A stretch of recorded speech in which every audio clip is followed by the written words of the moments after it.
Jamaah zikir dan doa kebangsaan yang saya hormati, sebentar lagi bangsa Indonesia akan menyongsong pemilu serentak 2024 atau tepatnya pada hari Rabu tanggal 14 Februari mendatang.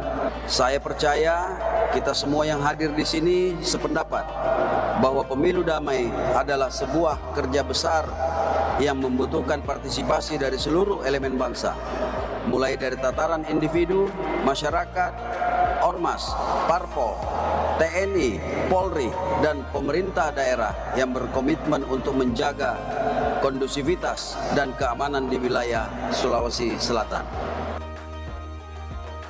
Hadirin sekalian yang berbahagia, keberhasilan dan suksesnya pemilu dapat kita raih bukan hanya melalui perencanaan yang matang dan kerja keras, namun yang paling utama adalah kita senantiasa menggantungkan harapan hanya kepada Allah Subhanahu wa Ta'ala.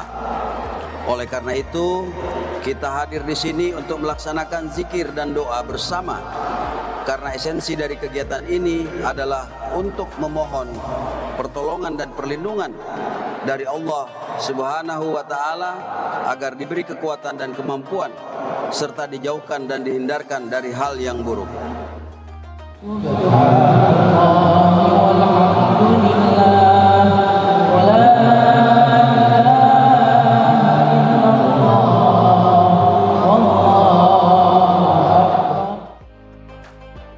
Acara ini perwujudan dari Pancasila, ketuhanan yang Maha Esa.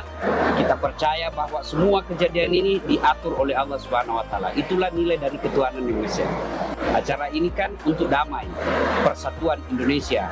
Bagi kita orang Islam diikat oleh wa'tasimu bihablillahi jami'a wa la tafarraqu. Berpegang teguhlah engkau kepada tali persaudaraan agama Allah dan janganlah engkau bercerai-berai.